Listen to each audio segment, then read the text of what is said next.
Hello guys, welcome to Mahilohendra channel. ఈరోజు ఈ వీడియోలో సౌత్ ఆఫ్రికా లీగ్లో 27th మ్యాచ్ అయిన MI Cape Town versus Pretoria Capitals match analysis and prediction చూద్దాం. So ఇక ఫస్ట్గా చూసుకుంటే ప్రిటోరియల్ క్యాపిటల్ చాలా స్ట్రాంగ్గా ఉందని చెప్పొచ్చు. అటు బ్యాట్స్మెన్స్, ఇటు బౌలర్స్ అండ్ ఆల్రౌండర్స్తో ఈ టీం అయితే చాలా స్ట్రాంగ్గా ఉంది. సో ఇక బ్యాటింగ్ విషయానికి వస్తే రోసో అండ్ రహముల్లా గుర్బాస్ మంచి ఫామ్లో అయితే ఉన్నారు.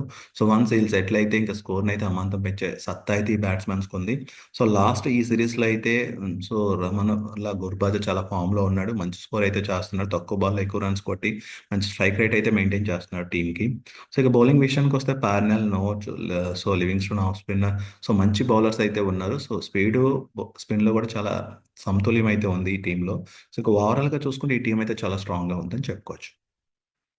ఇంకా ఎంఐ కెప్టెన్ మనందరికీ తెలిసిందే. సో ఇదైతే మంచి స్ట్రాంగ్ టీము. సో ఇందులో కెప్టెన్ రషీద్ ఖాన్ మంచి ఆల్రౌండర్. సో అలాగే బ్యాట్స్మెన్స్ చూసుకుంటే హెండ్రిక్స్, డెసెన్, బ్రేవిస్, ఇంగ్రామ్ మంచి బ్యాట్స్మెన్స్ అయితే ఉన్నారు టాప్ ఆర్డర్లో. సో వన్స్ వీళ్ళు నుంచుంటే కనుక టీమ్ స్కోర్ అయితే అమాంతం పరిగెడుతూనే ఉంటుంది. సో స్ట్రైక్ రేట్ అయితే మెయింటైన్ చేస్తారు. ఇంకా బౌలింగ్ విషయానికి వస్తే రషీద్ ఖాన్ మనందరికీ తెలుసు, మంచి స్పిన్ బౌలర్. సో వన్స్ బౌలింగ్కి వస్తే బ్యాట్స్మెన్ మైండ్లో చాలా ప్రెజర్ అయితే పెట్టే ఛాన్సెస్ అయితే ఎక్కువ ఉంటాయి. సో ఇంకా another bowler Trent Boult and మిగతా లిండే, బోస్. సో ఈ బౌలర్స్ అయితే చాలా స్ట్రాంగ్గా ఉన్నారు. ఓవరాల్గా చూసుకుంటే అటు బ్యాటింగ్, ఇటు బౌలింగ్ అండ్ ఆల్రౌండర్స్ చాలా స్ట్రాంగ్గా ఉంది. ఇంకా స్టాట్స్ చూసుకుంటే ఈ మ్యాచ్ వచ్చి జనవరి 31 9 PM అయితే స్టార్ట్ అవుతుంది. ఇది సోబర్ స్పోర్ట్ పార్క్ సెంచురియన్లో అయితే స్టార్ట్ అవుతుంది. ఇక టీం యొక్క లాస్ట్ 5 మ్యాచెస్ ఫామ్ చూసుకుంటే ప్రిటోరియా క్యాపిటల్ వచ్చి లాస్ట్ 5 మ్యాచెస్లో 2 మ్యాచెస్ నెగ్గింది, 3 మ్యాచెస్ అయితే ఓడిపోయింది. ఎంఐ క్యాపిటల్ లాస్ట్ 5 మ్యాచెస్లో 3 మ్యాచెస్ నెగ్గింది, 2 మ్యాచెస్ ఓడిపోయింది. ఇంకా హెడ్ టు హెడ్ చూసుకుంటే లాస్ట్ 10 మ్యాచెస్లో ప్రిటోరియా క్యాపిటల్స్ ఆధిక్యంలో ఉంది. 3 మ్యాచెస్ నెగ్గింది. బట్ ఎంఐ కేప్ టౌన్ ఒక్క మ్యాచే నెగ్గింది. ఇంకా పాయింట్స్ టేబుల్ చూసుకుంటే ఎంఐ కేప్ టౌన్ 7 మ్యాచెస్లో 21 పాయింట్స్తో ఉంటే ప్రిటోరియా క్యాపిటల్ 8 మ్యాచెస్లో 14 పాయింట్స్తో ఉంది. సో ఇక్కడ ఎంఐ కేప్ టౌన్ కొంచెం ఆధిపత్యంలో ఉందని చెప్పుకోవచ్చు.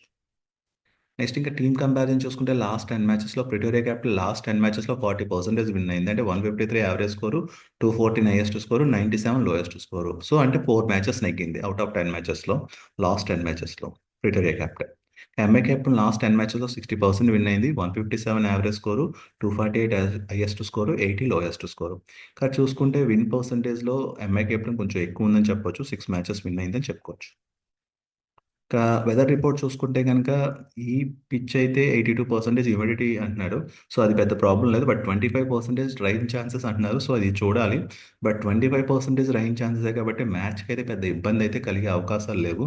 సో మనందరం మ్యాచ్‌ని అయితే ఫుల్‌గా ఎంజాయ్ చేసే అవకాశం ఉంది. ఇక వెన్యూ స్టాట్స్ చూసుకుంటే లాస్ట్ 7 మ్యాచెస్‌లో ఫస్ట్ బ్యాటింగ్ చేసిన టీమ్ 29% విన్ అయితే, సెకండ్ బ్యాటింగ్ చేసిన టీమ్ 71% అయితే విన్ అయింది. సో టాస్ అయితే ఏ టీమ్ అయితే నెగ్గితే వాళ్ళు బౌలింగ్ చూజ్ చేసుకునే అవకాశాలు ఉన్నాయి ఈ స్టాట్స్‌ని బేస్ చేసుకొని. సో మరి చూడాలి ఏమవుతదన్నది. Then next average first innings score వచ్చి 149, యావరేజ్ సెకండ్ ఇన్నింగ్స్ స్కోర్ వచ్చి 157.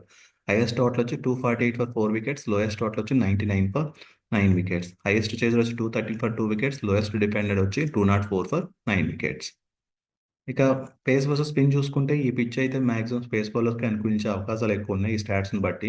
సో 75% పేస్ బౌలర్స్ వికెట్స్ తీస్తే 25% స్పిన్ బౌలర్స్ వికెట్స్ తీశారు. సో దీన్ని బట్టి టీమ్ కాంబినేషన్ వచ్చి మాక్సిమం పేస్ బౌలర్స్‌కి ఎక్కువ బౌలర్స్ తీసుకునే అవకాశం అయితే ఉంది. సో ఇది ఓవరాల్‌గా ఈ మ్యాచ్ అనాలిసిస్ అండ్ ప్రొడిక్షన్.